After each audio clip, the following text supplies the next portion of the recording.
নিজের গুম হওয়ার ঘটনায় শেখ হাসিনা সহ 7 জনের নাম উল্লেখ করে আন্তর্জাতিক অপরাধ ট্রাইব্যুনালে অভিযোগ দাখিল করেছে। 2014 সালের মার্চে কুমিল্লায় বাড়ি থেকে রকিবুল হাসান শাওনকে নিরাপত্তা বাহিনীর পরিচয় দিয়ে ধরে নিয়ে যাওয়া হয়। তারপর থেকে এখনো ছেলের কোনো হদিস পাননি আব্দুল মতিন। আমি আশা করি যে আমার বাবাকে ফেরত পাবো। আমাদেরকে অনতিবিলম্বে আমাদের মানুষগুলোর খোঁজ দিন। একটি দেশ স্বাধীন হলো বহু ত্যাগ আর রক্তের বিনিময়ে, কিন্তু আজ এই দেশের মাটিতেই একটি শব্দ কেঁপে ওঠে, গুম। মানুষ গায়েব হয়ে যায়, চিৎকার করে না, কারণ চিৎকার করলেও কেউ শুনে না। এই ভিডিওটি তাদের জন্য যারা আজ নেই কিন্তু ছিল এবং থাকা উচিত ছিল মায়ের কোলে, সন্তানের পাশে, রাষ্ট্রের চোখে।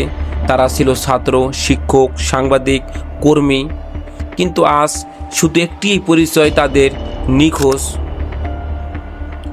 ঢাকা বিশ্ববিদ্যালয়ের ছাত্র সাজ্জাদ নিখোঁজ হন 2015 সালে। সাজ্জাদ একজন স্বপ্ন দেখা তরুণ, স্বাধীন মত প্রকাশে বিশ্বাস করতেন। ফেসবুকে একটি রাজনৈতিক পোস্ট দিয়েছিলেন। 48 ঘন্টার মাথায় রাত 3টার দিকে তাকে কয়েকজন লোক তার বাসা থেকে তুলে নিয়ে যায়। সেই রাতের পর সাজ্জাদকে আর কেউ দেখেননি। থানায় গেলে পুলিশ বলে আমাদের জানা নেই, র্যাব বলে তদন্ত চলছে, কিন্তু আজ 9 বছর পরেও কোনো খবর নেই।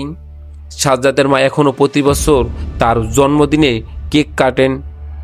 মাসুদ রানা একজন সাহসী অনুসন্ধানী সাংবাদিক। একটা বিশেষ মন্ত্রণালয়ের দুর্নীতি তুলে ধরেন রিপোর্টে। সেই প্রতিবেদন প্রকাশের 2 দিন পর কাজ শেষে বাসায় ফেরার পথে একটা মাইক্রোবাস তার পথ আটকায়।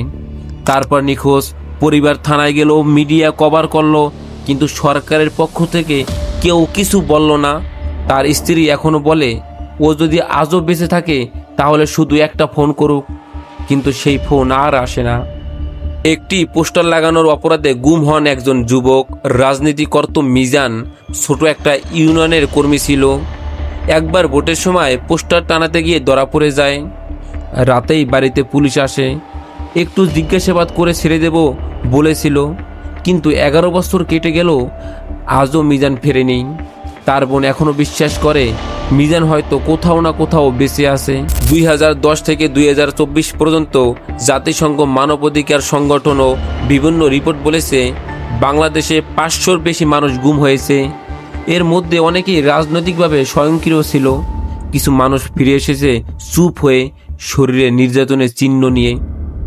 বাকিরা আজও নিখোঁজ, যার কোনো দায় সরকার নিচ্ছে না, কারণ রাষ্ট্রীয় বাহিনীর বিরুদ্ধে অভিযোগ উঠলেও কেউ দোষী সাব্যস্ত হয়নি।